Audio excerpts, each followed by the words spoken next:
right, everybody, welcome back to session 23 of the Solo Sesh-A-Thon.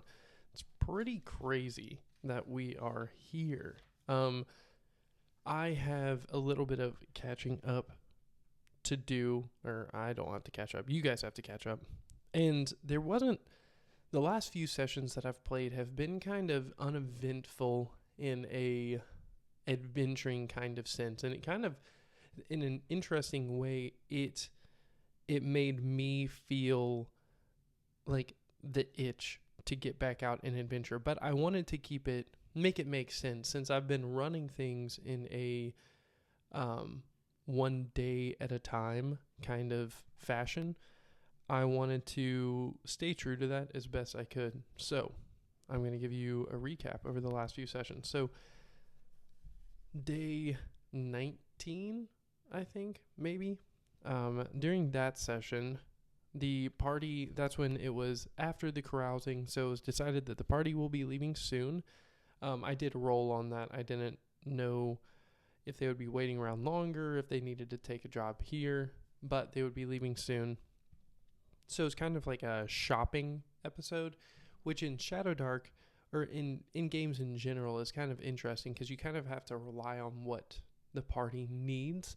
But with limited inventory space, the party has what they need, really. But so that, and they were looking for an HP solution for Yarky, because if you guys have forgotten, Yarky is a level 4 with 7 HP. He's a priest, and he has less HP than the wizard. So, anyway, so they were looking for that solution, but there was no solution for that they could find in this city, so they kind of put that on the back burner. And then I rolled, I said, is there someone who can upgrade their items and weapons? And I rolled a nat 20. So I went ahead and said, yes, someone actually seeks them out, saying like, hey, we've heard about what you're doing. We want to help you. So for 100 gold pieces each, they would upgrade a piece of armor to +1. So Yarky, having gotten a pretty big influx of money, upgraded everything, his shield, his armor, and his weapon to +1. And for him, that really may be the difference between life and death. But I don't know about you guys, purchasing things in D&D or in Shadowdark is so strange, because like, it's different if you find something and it becomes yours, or you loot it off of somebody. But when you buy it, spending money just feels so strange, because I feel like I'm never charging enough. But then if I charge too much, it's like my players aren't going to have fun, or I'm not going to have fun. So it's a really weird thing. So if you have any advice on how to sell things in your games, let me know, because that's one that I'm always kind of hesitant on, since books don't have prices listed, which would be really helpful. I think they should.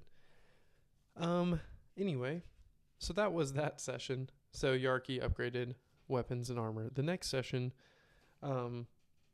they secured a pack mule, because I was just like, they need something to actually carry stuff, because if they're going on this long journey with this professor, he's not going to just be carrying everything on his back. He had a horse previously, so they get this pack mule. And then, which is a new thing for me. My parties have never done that before, so I'm interested to see how that goes. I immediately think of Lord of the Rings, and like Sam sending off the mule and then it getting absolutely wrecked. Spoilers. But so then Nelsor also tells him that they'll be taking the path to the west. So previously, this is where the floating disc is. This is where they found Nelsor. Then they journeyed through the mountains here, came out this way. So rather than going back through this like valley in between these mountains, they're going around the west through these marshes. So that's going to be the next leg of the journey. And they will also be getting 1,200 gold for this job. potentially it's up to that much, which is a lot of gold. But again, I just told you guys, I have no idea what gold is worth here. And honestly, I've been thinking about it. There's a chance that they don't even come back from this. There's a chance they end up in the Fey realm somewhere else. So then the next session, they gather their supplies and meet Mr. Carrots, who is their mule. So they've secured the mule, but then they meet him, and I asked what his name was. And his name is Mr. Carrots. I said I asked what his name was. I made up the name, but I asked. That was the answer. And then Nelsor maps out the route to the west, including some Barrow Mounds. So these Barrow Mounds haven't been explored before, and they are right here. And by now, the party's actually about to enter 105, so they're really close. And then they camp in a ruin that they previously stayed in. So then, last session, so we can just keep it moving, they started their journey, and actually, they had already started their journey. What does this say? Oh, yeah, mountains come into view, reminding them of the disc, which Eliara then theorizes that the Mushroom Village might give them passage into the Fey realm. And that was like the big thing. No encounters happened. They're just kind of pushing forward through the swamp, and that's what happened. So that brings us to this session where the intro I wrote is the party prepares for a half-day journey through the coastal channels between the swamp and the sea. They load up Mr. Carrots and press ahead. So they begin to push into, again, so you can see this is actually a coastal region. This is technically all ocean, but this is a coast right here. And I just imagine kind of like just different channels of water that are passing through, just like flowing from this, like down from these mountains into the swamp and into the sea on the other side. And so as they're journeying through it, this is an unsafe area, so there will only be one encounter check. And as they press forward, they are they're kind of like, they haven't had any challenges to this point. Everything's been going really smoothly. Are they on edge at all? No, but it's at the back of their mind that anything could happen. Like they've encountered a troll that was eating a dwarf. They encountered griffins that were eating Nelsor's horse. They've encountered goblins. They've encountered all kinds of things. So their guard is still up, but they're definitely enjoying this more, this calm push through this coastal region, knowing that things are about to slow down once they get into the bog, especially with Mr. Carrots on their side. So they keep going. Let's say, is there anything interesting that they see on their journey through here? No. Okay. Sometimes you know something's not interesting, but you need to check anyway. So yeah, it's a lot of like, okay, we can't cross here because it's a little bit too wide. Okay, cross over this little channel. Okay, keep pushing. This is the kind of stuff that they don't show you in movies of adventure, or they show you a panning shot over the top of it. So let's see if they have an encounter here. They do not. So yeah, they stop about halfway through the day and sit down, and you see Nelsor pulls out his map and then starts pointing at some things with Eliara looking over his shoulder. And he's pretty much saying like, so the Barrow Mounds are here. We can avoid them and hit them on our way back, or we can try to check them out like early tomorrow or late tonight. And so we're going to see just if they're going to try to like give these Barrow Mounds any kind of a visit beforehand, or if they're going to do it on their way back. So we're just going to go with a D20. Are they going to check out the Barrow Mounds? Yep, they're doing it. So Um, they have lunch just outside of this swampy area, and then they begin to press in. Nelsor guides them. I actually do want to see though, is any of the party apprehensive about this? Yes. Okay. So if you were unaware before, um, Yarki is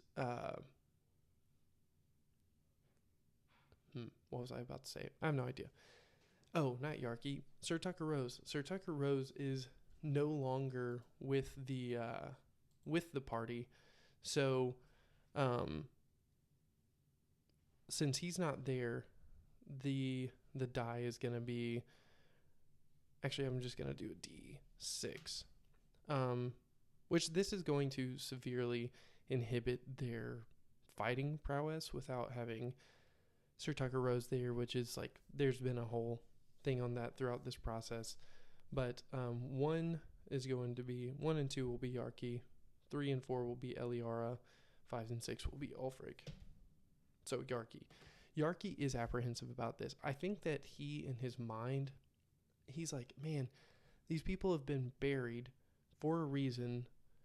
I don't know if it's a good idea for us to be disturbing them. Not that he doesn't think that they could get something good out of it, but after their encounter with the Slumbering King and just knowing that he was there to protect something, he's getting a little bit apprehensive. So they approach through this swamp. And before we do that, this is 104.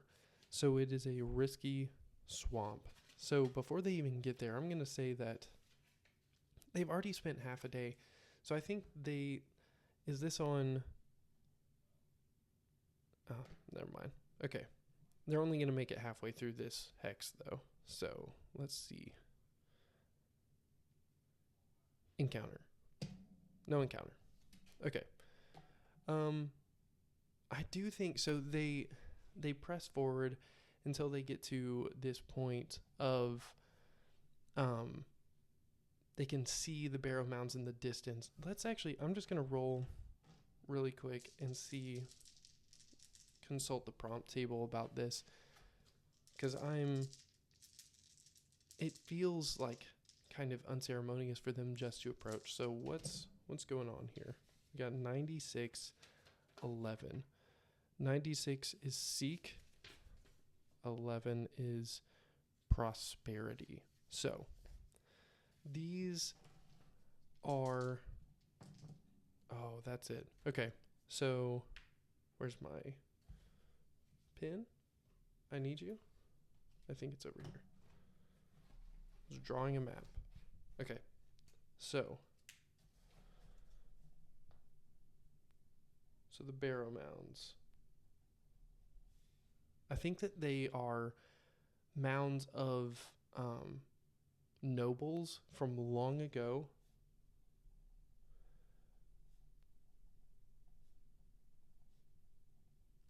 And they came to this land to like seek prosperity. They were coming here to find like the riches that it had and to take them home, but they never made it home, and they started to I think that they just kind of like started a small settlement, like a place that they could call their home base, I guess. And it was in this area that is now a swamp. And in their search for like all of these riches and all these different things, they kind of found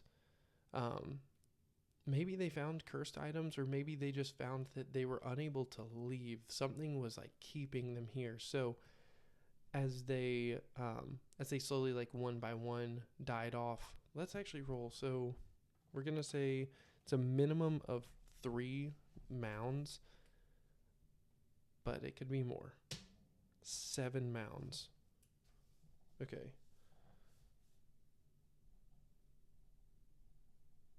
And so these 7 mounds hold the bodies and possessions of some of these nobles. And I asked previously and Nelsor does not know of these being explored at all. So people have gotten close, but they've never taken that next step to explore them. And so it's nearing the end of the day, and as they're getting here, they can see like the remnants of this old town. The stone is like fallen over. There's these ruins, and then kind of further off, kind of like on a raised hill, there are these mounds, 7 of them, and it's very ominous looking. Like there's fog just like rolling around the swamp underneath this hill, and you can see like this town has been abandoned for centuries probably, and it's getting late, and so the party decides it's probably best for them not to go exploring tonight, but next morning they will explore the mounds, and they'll give them a once over, and decide from there if they're going to actually like try to get into any of them or what the deal is there. But as they're settling down for camp for the night, we're going to have one more encounter check and then see what happens. Okay, 2. No encounter. I haven't rolled an encounter in a very long time, which is cool. I think actually, like, before we even go any further, I think that it's a good thing to not roll encounters, like, because it makes me want them a little bit more. And I know that's weird, since an encounter could absolutely destroy everyone in my party, but I think that that's just a thing that we're kind of cued to believe that that action is the thing that really keeps the game going. And I don't think that's true. For me, I think it's this kind of exploration and figuring out what's in the world. And right now, I didn't know anything about these mounds, and now I know that there are 7 nobles buried in them, that is outside of an old town, and now I get this opportunity to do something that I haven't done before, which is going to be to explore some mounds that have dead people in them. But anyway, the party makes their camp in this tangent over, sorry. The party makes their camp in this old rundown building, one that actually has enough walls to sustain or like to keep them guarded, and they do their best to like set up a good perimeter, and they begin to go to sleep for the night and like lay down. But Yarky's going to kind of pull everybody aside. I mean, there's only 4 of them, and so he tells them like, hey, do you guys think it's a good idea for us to be excavating these people? Like, this seems like a pretty scary place. These people could have found cursed items. He kind of gestures at Ulfric, since Ulfric is one of the people who previously took a cursed item. And he just says, and with his experience with Memnon's entropic armor that he gave away to Eliara not long ago for her to carry, because it was kind of the cause of his bad, like all these bad things happening to him. He just says, I want us to be careful going forward. He's not going to like be pushy and say, hey, we shouldn't do this, but he is going to say, hey, I think it's good that we approach this with caution and that we're all on the same page. And let's just see, does the rest of the party, is there any friction? I'm going to roll with advantage for the no to occur. So no. Okay. No, but Nelsor specifically says no, like there's not friction. He says, hey, I agree with you, but that's only a possibility. There could be something in there. So let's proceed with caution. We'll only excavate one of these mounds tomorrow and just see what we find. And then if if there's if it's bad, or if there's something that we are afraid of, or like we don't want to push further for any reason, then we will back off. And so Yarki kind of nods in agreement, and he heads to his place, and he's you can hear him kind of whispering prayers for a little bit longer than he usually would, as he pleads with Madeira to protect and guide this journey tomorrow. And so they all go to sleep, knowing that not all of them, there's someone on watch, but they go to sleep, and they are ready for this next day of exploration. And that's where we'll end that one. But before we go, I just want you all to know as well that if feel free to comment on this, because I've not done any real exploration at this point. So exploration of ruins or burial grounds or anything like that in this series, except for one, the dungeon of the Slumbering King. And I spent a while creating that dungeon beforehand. So if you have any tips for me before I go into that tomorrow, assuming that's what happens, in case nothing else happens, feel free to leave those in the comments, and I will try to check those out. And if I don't, you guys, if I'm able to record it tomorrow, you guys may see me absolutely fumbling my way through, but I'm learning. So I appreciate you guys checking this out, and I hope you guys have a good one. Bye.